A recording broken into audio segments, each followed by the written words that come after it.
Samuel Wilder, más conocido como Billy Wilder, nació en una población del antiguo Imperio Austrohúngaro en 1906. Se licenció en Derecho en Viena, donde empezó a trabajar como periodista deportivo del Juranek. Después se desplazó a Berlín, donde empezó a escribir guiones para películas mudas en 1929. Llegó a escribir en 1931 el guión de 5 películas, entre ellas la luego reconocida Emilio y los detectives. Al año siguiente, 7 de sus guiones fueron llevados a la pantalla. Su ascendencia judía le hizo huir a París en 1934 y al año siguiente se fue a Hollywood, donde subsistió durante unos años trabajando ocasionalmente como guionista. En 1938 inició su colaboración con Charles Brackett, con el que elaboraría algunos de los guiones más brillantes del cine estadounidense, y que esta colaboración duró hasta 1950.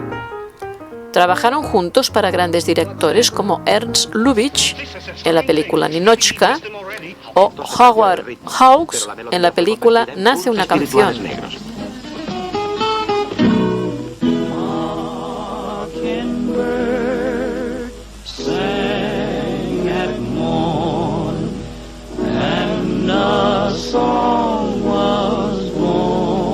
En 1942, Wilder empezó a trabajar como director, Brackett como productor y ambos como guionistas de sus propias películas.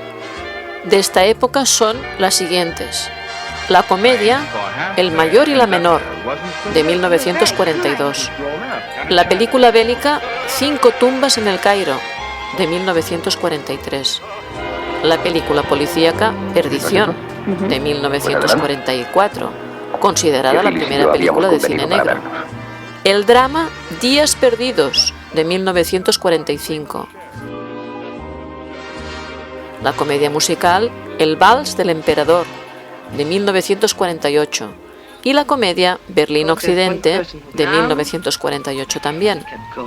Finalmente, cabe destacar de este periodo el drama El crepúsculo de los dioses, de 1950, con la colaboración de Charles Brackett y también del guionista D. M. Marsham Jr., Billy Wilder elaboró esta ácida mirada a la cara más trágica de Hollywood. Cuando acaba su colaboración con Brackett, Wilder inicia una nueva etapa, en la que va decantándose por la comedia, hasta perfilar lo que se conocería como el estilo Wilder. Como son de la misión comercial, vengo a comerciar. ¿Coca-Cola? No, pero he oído que les gustaría que Fraulein Ingeborg trabajara con usted. Quiere vender su secretaria. ¿Cierto? Por una secretaria rusa. Error. No se lo reprocho. Las nuestras tienen forma de samovar. En la base de todas sus comedias se encuentra una dura crítica al sistema, a ese modo de vida americano, conocido como American Way of Life, al que ataca por medio de una fina ironía no exenta de sarcasmo. Yo debería ir a distraer a Schultz. ¿Qué os parece? Bien. Yo no me preocuparía por Schultz. El peligro es él. En la creación de esta forma de hacer comedia tuvo mucho que ver su habitual colaboración con el guionista E. A. Diamond, quien compartía con él una visión crítica de la sociedad. A esta etapa pertenecen las siguientes películas: El Gran Carnaval, de 1951. Sheriff Kressner, Rafael es mi superior. Como quieras, llevaremos este asunto hasta... La tentación vive arriba, de 1955. Testigo de cargo, de 1958. Basta que pulse este botón para subir y este otro para bajar. Carter, te advierto que si este artefacto se desploma y él y yo caemos escaleras abajo... Esto es admirable, Carter. La subida más suave que hice hace años. La siestecita. Una vez más, quiero hacerme con los mandos. Y las comedias Con faldas y a lo loco, de 1959, El apartamento, de 1960, y 1, 2, 3, de 1961. Perdición, estrenada en 1944, es una obra que pertenece, pues, al primer periodo del cine de Wilder, y fue la primera película de cine negro que dirigió. El rasgo definitivo que caracteriza el cine negro es una visión dual de lo real, entre la visión conformista del individuo y la sociedad y una indagación más profunda y determinante para el resultado de los conflictos dramáticos. Ha ido todo bien, Walter. Sí. Ha firmado, ¿verdad? Claro que he firmado, ya lo viste. Oye, ¿ese viaje a Palo Alto cuándo va a ser? A final de mes. ¿Va en coche? Siempre va en coche. Esta vez no, haz que vaya en tren. ¿Por qué? Porque lo tengo todo preparado para el tren. Escúchame. En estas pólizas hay una cláusula especial de doble indemnización. Las compañías de seguros la incluyen como anzuelo para los clientes. Pagan el doble por determinados accidentes, de esos que casi nunca ocurren. Por ejemplo, si un individuo muere en un tren, le pagan 100.000 en lugar de 50.000. Ya entiendo. Vamos al máximo, nena. Por eso tiene que ser en el tren. De ahí el pozo amargo, escéptico o pesimista que en definitiva ofrecen este tipo de películas, en las que se pone de relieve la corrupción policial, la pasión amorosa ciega, el enloquecimiento de las masas y la sed de poder, entre otras cosas.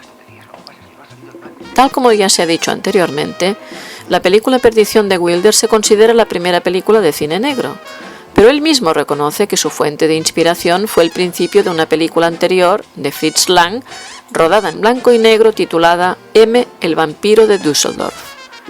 En ella, el espectador se ve involucrado en la acción y su percepción se activa, pues debe combinar la secuencia de distintas aproximaciones a un solo hecho: un asesino cuyo objetivo son las niñas pequeñas. Sienta, pues, las bases del cine negro, inspirando a películas como Perdición. Perdición es una película basada en la novela de James Cain. En 1935, Cain ofreció la novela a los estudios de Hollywood, pero aunque varios de ellos se mostraron interesados en el proyecto, no pudo desarrollarse por la negativa de la oficina Hayes encargada del control y la censura de las películas. Aún así, Billy Wilder siguió entusiasmado con el proyecto, hasta tal punto que llegó a pelearse con Charles Brackett, su guionista habitual. Por este motivo, para Perdición se contó con la ayuda puntual del escritor Raymond Chandler. Este ayudó a Wilder en la adaptación de la novela de Cain, en una colaboración que no tuvo nada de idílica. Quizás de la incredulidad de la Paramount hacia el proyecto nace precisamente el éxito de este, puesto que Wilder contó con una mayor libertad creativa. Después de un largo proceso de escritura, el 27 de septiembre de 1943 empezó el rodaje de Perdición, con un elenco encabezado por Fred MacMurray, Barbara Stanwyck y Edward G. Robinson. Los tres eran conocidos actores de la Paramount. Le maté por dinero. En este film, narrado en primera persona a través de un largo flashback, Y ni conseguí el dinero. de manera similar al Crepúsculo de los Dioses, con la diferencia de que el narrador de este flashback, Joe, está muerto.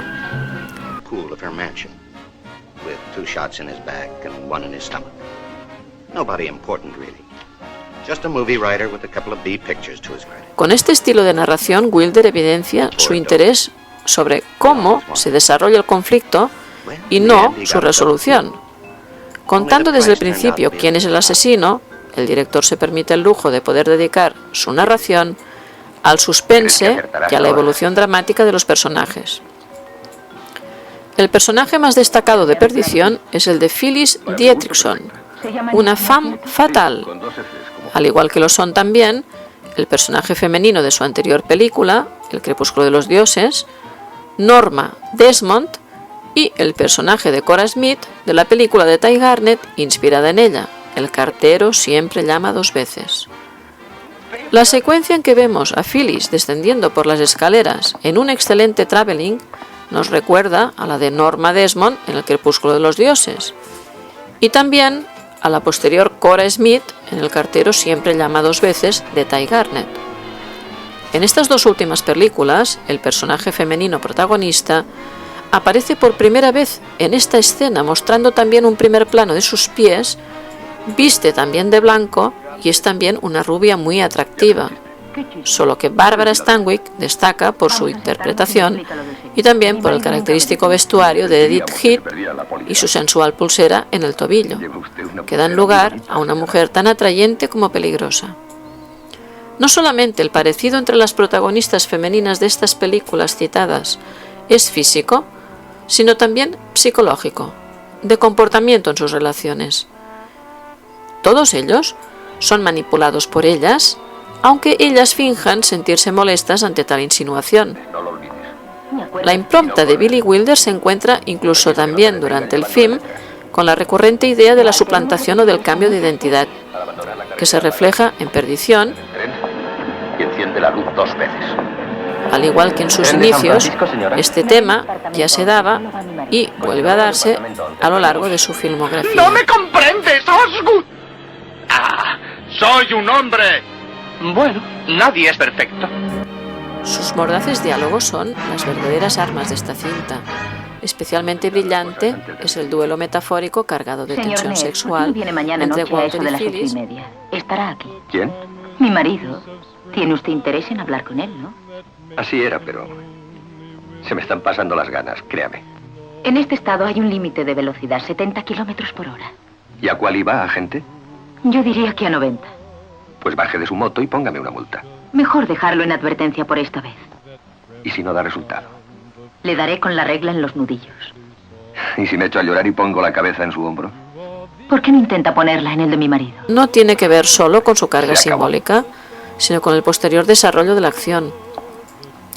Las razones Mañana que le noche a llevaron a las hacer 8:30, esta ¿no? película Es lo que Wilder le tienen mucho más ¿Estará que usted ver con también? dos Creo films que sí, posteriores, como de costumbre. Testigo La de misma cargo silla, de el mismo perfume, la misma 1958 Me pregunto y si La vida entiendo lo que privada de Sherlock Holmes de Me pregunto 1970, si se lo pregunta. que con sus anteriores películas. Esto se plasma perfectamente en los personajes más inteligentes, coherentes y honrados que creó, como por ejemplo el de Barton Case en Perdición. En muy parecidos términos se manifiestan Sir Wilfrid Roberts en Testigo de cargo y Sherlock Holmes en La vida privada de Sherlock Holmes. Buenas noches, Watson. Para Perdición, Wilder contó con la dirección de fotografía de John Sayles, a quien eligió por el realismo que mostraban sus proyectos. Wilder no quería falsos encuadres. Acorde con el género, Wilder escogió el blanco y negro para rodar esta película por el dominio al cual se había llegado en la iluminación de los diferentes espacios, ayudando de esta forma a crear el suspense y dramatismo que Wilder necesitaba para su película de género. La dirección de Wilder es sumamente minuciosa. Se eligió con precisión desde la casa de estilo español de Phyllis Dietrichson hasta el tipo de coche que conduce Walter Neff. Su pasado como periodista le llevó a utilizar la puesta en escena como la de un noticiario de la época. Se buscó el realismo con el rodaje en exteriores, pero se le criticó que en esta secuencia la puerta del apartamento de Fred McMurray se abre hacia afuera en vez de hacia adentro. Wilder además rodó otro final distinto del que aparece en el film, pero lo descartó en última instancia después de haber costado $5.000 grabarlo, porque Wilder pensó que era demasiado repetitivo y que el concepto se entendía sin tener que poner la escena de la ejecución de McMurray. En la siguiente secuencia en la que Phyllis no puede arrancar el coche, Wilder crea la tensión con tan poco esfuerzo que el espectador casi se olvida de que está viendo un truco tradicional de Hollywood. Billy Wilder afirmó en sus conversaciones con Cameron Crowe que la película Perdición la habían vuelto a hacer 5 o 6 veces, siempre con títulos diferentes, y nunca la habían mejorado. No cito el nombre de esas películas, pero parece claro que la película de 1946, El cartero siempre llama 2 veces, basada también en una novela de James Cain, como Perdición, que narra de nuevo una historia basada en un triángulo amoroso en el que el marido de la protagonista es asesinado por ella y su amante, aunque la primera se basara en hechos reales y la segunda no, puede considerarse una repetición de la misma. El amante, en ambos casos, es manipulado de forma insensible y un tanto malvada por la protagonista, que se muestra ambiciosa en un caso de dinero y en el otro de llevar el negocio, y se produce un distanciamiento entre ambos también después del deceso del marido, que además acaba fatalmente para el amante, tanto en Perdición como en El cartero siempre llama 2 veces. Incluso el tipo de narración en flashback por parte del amante en forma de confesión, cuando ve cerca sus últimos momentos, es idéntica, y no solo se repite la trama y la forma de narración, sino que la puesta en escena también tiene bastante parecido. Por ejemplo, en El cartero siempre llama 2 veces, se repite la escena del asesinato del marido en el coche, con la misma disposición de los personajes en su interior y el fatal golpe en la cabeza al marido. Del mismo modo se escamotea al espectador ese trance y se sustituye por un primer plano del rostro de la mujer, aunque la expresión de Barbara Stanwyck como Phyllis Dietrichson sea mucho más sugerente que el de Lana Turner como Cora Smith. Así también, cuando la mujer protagonista pierde la vida a manos de su amante, tanto en una película como en la otra, el espectador no se puede percatar de los detalles porque se enfoca el rostro de la mujer en un primer plano en los instantes más decisivos. También en los últimos momentos de la película se le confirma al espectador la pena de muerte en la cámara de gas del amante, en una escena en la cual éste está en compañía del personaje masculino que más le ha apoyado durante la acción y que más ha creído en él. En el caso de Perdición es su compañero de trabajo, interpretado por Edward G. Robinson, y en el caso del cartero siempre llama dos veces, el fiscal de distrito, interpretado por Hume Cronin, quien había creído desde un principio en su inocencia respecto al delito de asesinato del marido de su amante. Con más de 50 guiones a su nombre, Billy Wilder dejó tras de sí 26 películas dirigidas y 5 estatuillas de los Oscars de Hollywood en su haber.